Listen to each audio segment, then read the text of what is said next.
क्योंकि गणित में यही केवल 10 संख्या ही होता है, इसके अलावा कोई और संख्या नहीं होता है। और इसके बाद जो भी संख्या का निर्माण होता है उस संख्या को हम सब बोलते हैं व्युत्पन्न संख्या।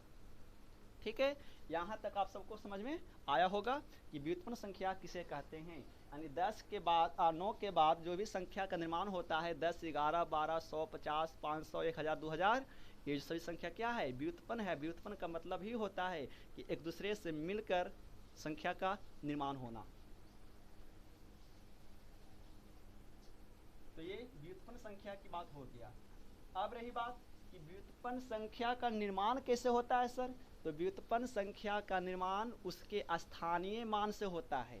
कैसे, देखिए, जैसे हम लिखे कितना 90, तो 90 में देखिए तो ये इकाई का अंक है और ये दहाई का अंक है। तो इकाई के अंक पर कितना 0 है ना, और दहाई के अंक पर कितना 9 ना। तो 9 कहाँ पर, दहाई के अंक पर है, तो 9 और दहाई का मतलब कितना 10, 10 और प्लस क्या है 0। तो देखिए तो 10 नमक 90 और 90 0 90। इस प्रकार से व्युत्पन्न संख्या का निर्माण होता है। जैसे रहा 340 या 300 लिख लीजिए 42। तो देखिए तो 342 का निर्माण कैसे होता है, तो उसके स्थानीय मान से। कैसे, 342 में इकाई का मान कितना 2, दहाई पर कितना है 4 ना है, और दहाई पर कितना होता है 10 होता है। सैकड़ा पर कितना है 3, और सैकड़ा के अर्थ 100।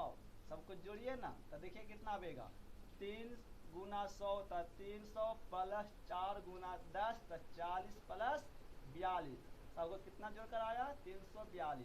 तो इस प्रकार से जो व्युत्पन्न संख्या का निर्माण होता है वो स्थानीय संख्या के आधार पर, है ना, स्थानीय मान के आधार पर कोई व्युत्पन्न संख्या का क्या होता है, निर्माण होता है।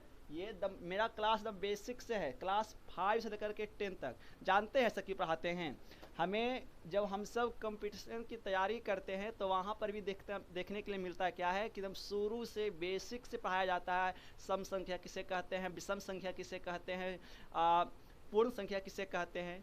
तो हमारे चैनल पर एक अलग तरीके से क्लास 5 के लिए क्लास 10 तक का वीडियो जो मैथ मिलेगा वो एकदम जीरो से होगा, एकदम बेसिक से होगा। क्योंकि हमने ठाना है, क्योंकि अधिकतर कोचिंग वाले क्या करते हैं कि केवल उसे जो उसे किताब में रहता है कल वही पढ़ाई पढ़ाते हैं। जब वो बच्चा मैट्रिक इंटर तक आता है और फिर जब वो कंपटीशन की तैयारी करता है तो फिर उसे वहाँ पर यही चीज़ पढ़ने के लिए मिलता है। तो हमने ये प्रयास किया है कि अभी से क्यों नहीं वही पढ़ाई पढ़ाया जाए जो बच्चे को आगे चलकर जो पढ़ा जाता है। क्योंकि जब वो आगे किसी भी एग्ज़ाम का तैयारी करेगा तो उसे वो वहाँ पर समझने में सुविधा होगी, आसानी होगी। तो मेरे चैनल पर एक नया क्रांति फैलने वाला है ऑल सब्जेक्ट का, चाहे वो मैथ हो, साइंस हो, हिंदी हो, कुछ भी हो, हमारे चैनल पर मिलता रहेगा।